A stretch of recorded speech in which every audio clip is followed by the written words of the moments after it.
I was invited onto BBC Radio Solent this afternoon to reflect on what we've heard from the new Prime Minister, Andy Burnham, and his commitment. It's his first priority when he enters Downing Street to instruct civil servants, officials to end rough sleeping in Britain. That's a pretty amazing commitment, but I think there are three things that we need to remember about that. Number one, it's not the first time that we've heard a commitment like this from a Prime Minister or from a government.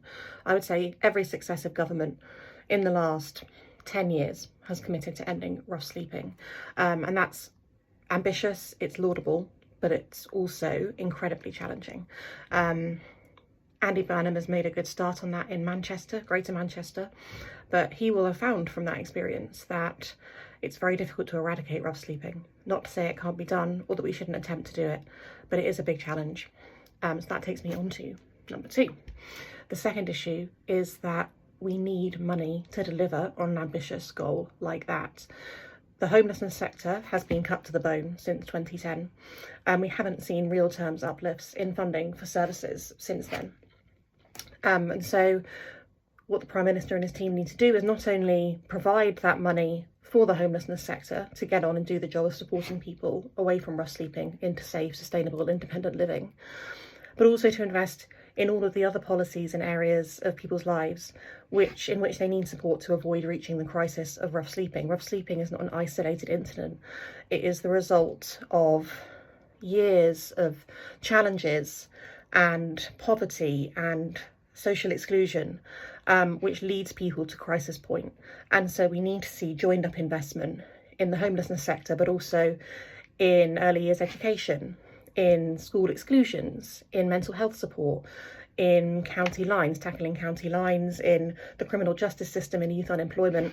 We need to see work and investment going on across all of those areas if we're going to achieve an ambitious goal like eradicating rough sleeping. And then the final point is that investment needs to support people through the full pathway of the homelessness crisis, starting at prevention, making sure through investment in those joined up areas across society that people don't find themselves in that crisis point of rough sleeping in the first place.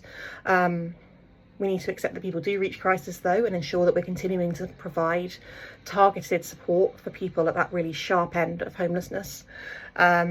And then we need to make sure that there is support in place so that people can move on from homelessness effectively.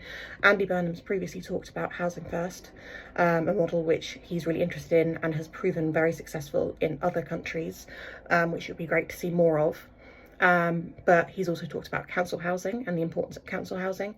Completely agree with that. We need to see more council houses being built, but we also need to see more council houses being built specifically for people who have the additional needs and trauma associated with experience of rough sleeping. So we need to see investment in that full pathway of support if we would hope to make this really ambitious goal a success.